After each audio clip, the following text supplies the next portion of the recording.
The Doom That Came to Sarnath.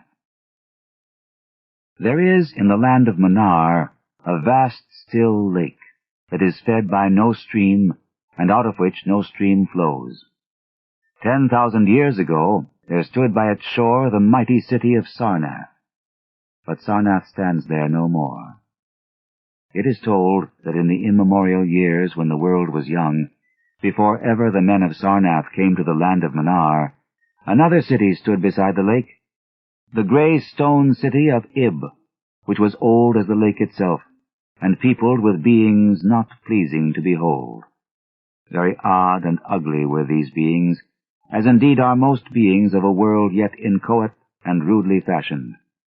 It is written on the brick cylinders of Kadatheron that the beings of Ib were in hue as green as the lake and the mists that rise above it, that they had bulging eyes, pouting, flabby lips, and curious ears, and were without voice.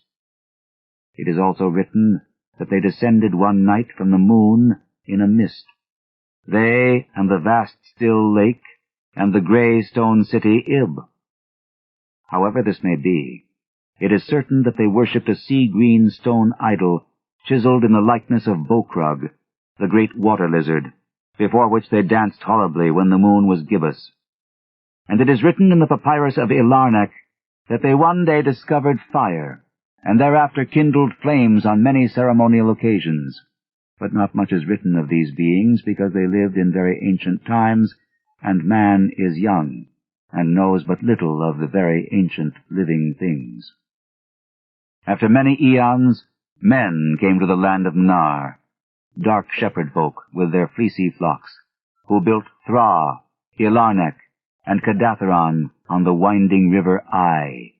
And certain tribes, more hardy than the rest, pushed on to the border of the lake and built Sarnath at a spot where precious metals were found in the earth.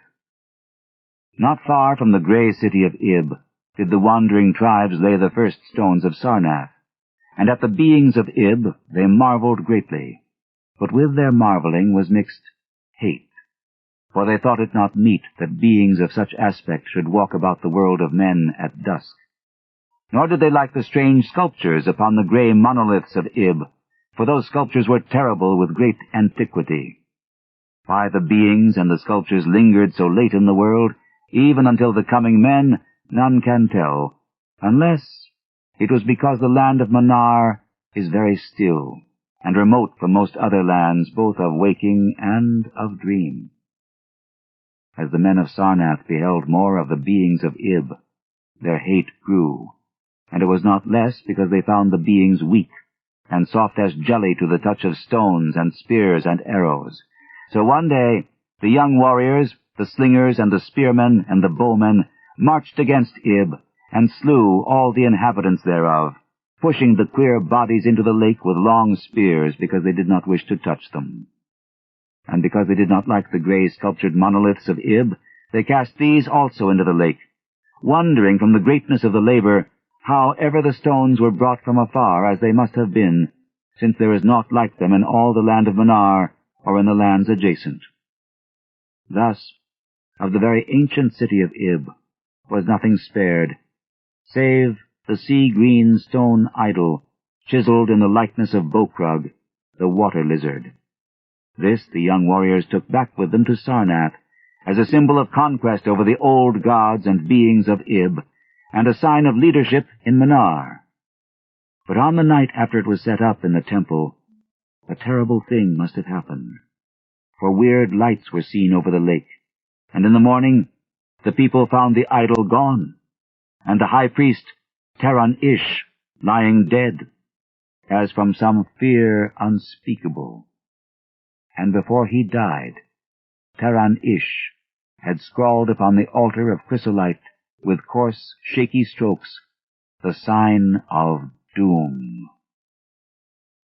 After Taran-Ish there were many high priests in Sarnath, but never was the sea-green stone idol found. And many centuries came and went, wherein Sarnath prospered exceedingly, so that only priests and old women remembered what Taran-Ish had scrawled upon the altar of chrysolite. Betwixt Sarnath and the city of Ilarnek arose a caravan route, and the precious metals from the earth were exchanged for other metals, and rare cloths, and jewels, and books, and tools for artificers, and all things of luxury that are known to the people who dwell along the winding river Ai and beyond. So Sarnath waxed mighty, and learned, and beautiful, and sent forth conquering armies to subdue the neighboring cities. And in time there sate upon a throne in Sarnath the kings of all the land of Manar, and of many lands adjacent. The wonder of the world, and the pride of all mankind, was Sarnath the Magnificent. Of polished, desert-quarried marble were its walls, in height 300 cubits, and in breadth 75, so that chariots might pass each other as men drave them along the top. For full 500 stadia did they run, being open only on the side toward the lake, where a green stone sea-wall kept back the waves that rose oddly once a year at the festival of the destroying of Ib. In Sarnath were 50 streets from the lake to the gates of the caravans, and 50 more intersecting them. With onyx were they paved, save those whereon the horses and camels and elephants trod, which were paved with granite. And the gates of Sarnath were as many as the landward ends of the streets, each of bronze, and flanked by the figures of lions and elephants carven from some stone no longer known among men.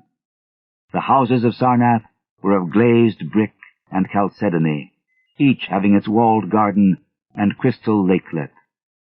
With strange art were they builded, for no other city had houses like them, and travelers from Thra and Ilarnech and Kadatheron marveled at the shining domes wherewith they were surmounted. But more marvelous still were the palaces and the temples and the gardens made by Zocar, the olden king. There were many palaces, the least of which were mightier than any in Thra or Ilarnech or Kadatheron. So high were they that one within might sometimes fancy himself beneath only the sky. Yet when lighted with torches dipped in the oil of Dother, their walls showed vast paintings of kings and armies, of a splendor at once inspiring and stupefying to the beholder. Many were the pillars of the palaces, all of tinted marble, and carven into designs of surpassing beauty. And in most of the palaces the floors were mosaics of beryl and lapis lazuli, and sardonyx and carbuncle, and other choice materials, so disposed that the beholder might fancy himself walking over beds of the rarest flowers. And there were likewise fountains, which cast scented waters about in pleasing jets arranged with cunning art. Outshining all others was the palace of the kings of Manar and of the lands adjacent. On a pair of golden crouching lions rested the throne, many steps above the gleaming floor, and it was wrought of one piece of ivory, though no man lives who knows whence so vast a piece could have come. In that palace there were also many galleries, and many amphitheaters where lions and men and elephants battled at the pleasure of the kings. Sometimes the amphitheaters were flooded with water, conveyed from the lake in mighty aqueducts, and then were enacted stirring sea fights, or combats betwixt swimmers and deadly marine things. Lofty and amazing were the 17 tower-like temples of Sarnath, fashioned of a bright multicolored stone not known elsewhere. A full 1,000 cubits high stood the greatest among them, wherein the high priests dwelt with a magnificence scarce less than that of the kings. On the ground were halls as vast and splendid as those of the palaces, where gathered throngs in worship of Zokalar and Tamash and Loban, the chief gods of Sarnath, whose incense-enveloped shrines were as the thrones of monarchs.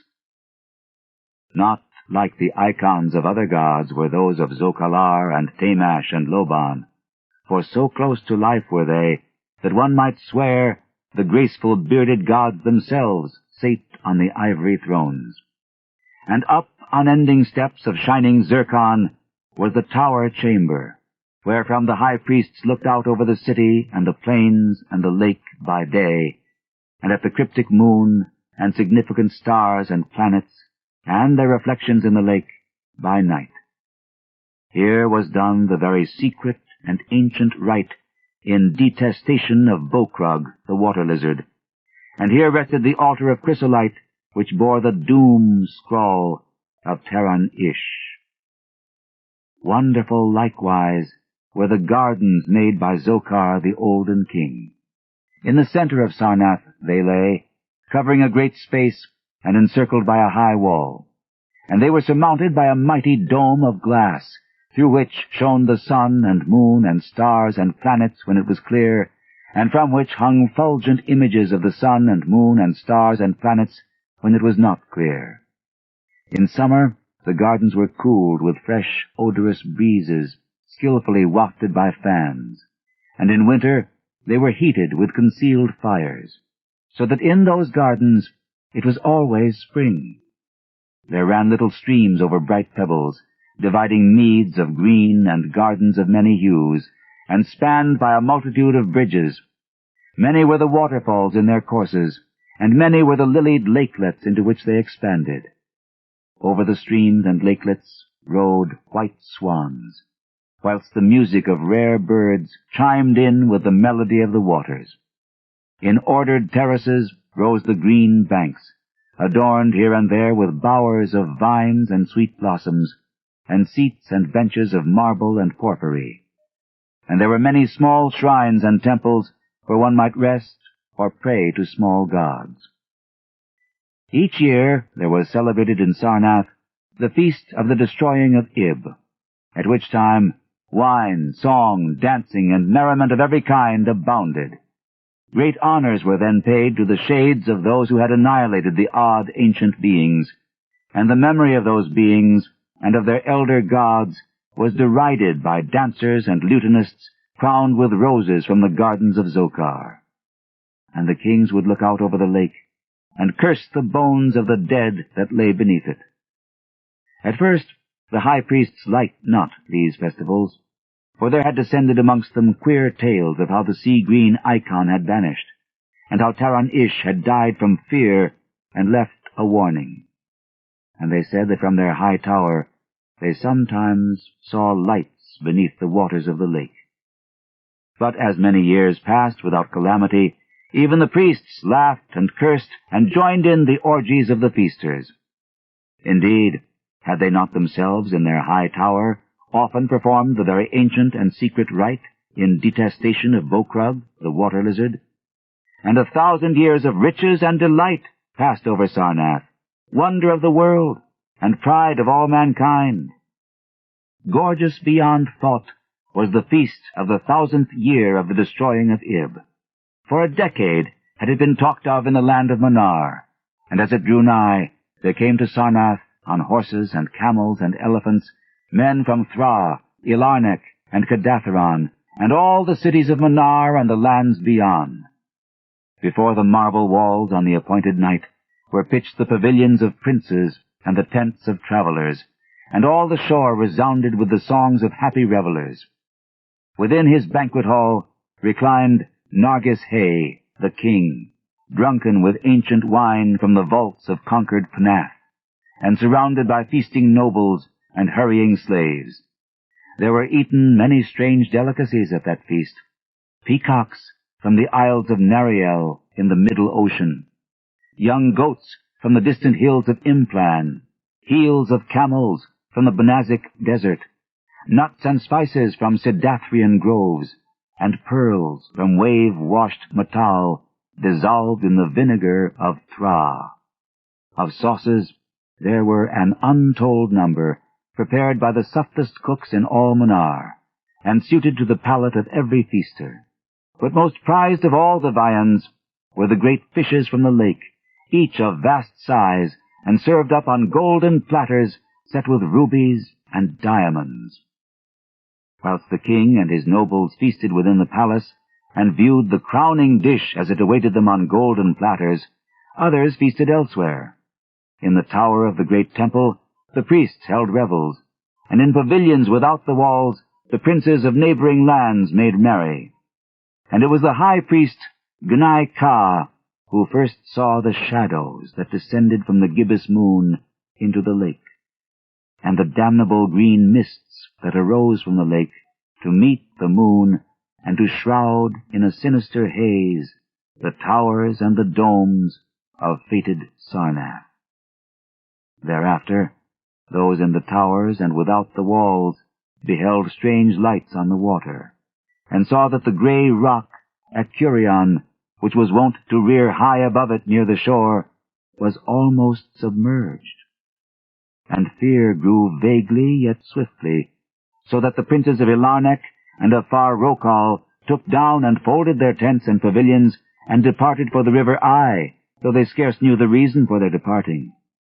Then, close to the hour of midnight, all the bronze gates of Sarnath burst open, and emptied forth a frenzied throng that blackened the plain, so that all the visiting princes and travelers fled away in fright.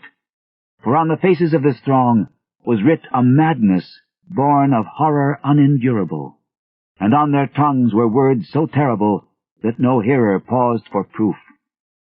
Men whose eyes were wild with fear shrieked aloud of the sight within the king's banquet hall, where through the windows were seen no longer the forms of Nargis Hay and his nobles and slaves, but a horde of indescribable green, voiceless things with bulging eyes, pouting flabby lips, and curious ears, things which danced horribly, bearing in their paws golden platters set with rubies and diamonds containing uncouth flames. And the princes and travelers, as they fled from the doomed city of Sarnath on horses and camels and elephants, looked again upon the mist-begetting lake, and saw the grey rock Acurion was quite submerged. Through all the land of Manar and the lands adjacent spread the tales of those who had fled from Sarnath, and caravans sought that accursed city and its precious metals no more. It was long ere any traveler went thither, and even then only the brave and adventurous young men of distant Falona dared make the journey. Adventurous young men of yellow hair and blue eyes, who are no kin to the men of Manar. These men indeed went to the lake to view Sarnath, but though they found the vast still lake itself, and the grey rock Acurion, which rears high above it near the shore, they beheld not the wonder of the world and pride of all mankind. Where once had risen walls of 300 cubits, and towers yet higher, now stretched only the marshy shore. And where once had dwelt 50 millions of men, now crawled only the detestable green water lizard. Not even the mines of precious metal remained, for doom had come to Sarnath. But half buried in the rushes was spied a curious green idol of stone, an exceedingly ancient idol, coated with seaweed and chiseled in the likeness of Bokrag, the great water lizard. That idol, enshrined in the high temple at Ilarnec, was subsequently worshipped beneath the gibbous moon throughout the land of Manar.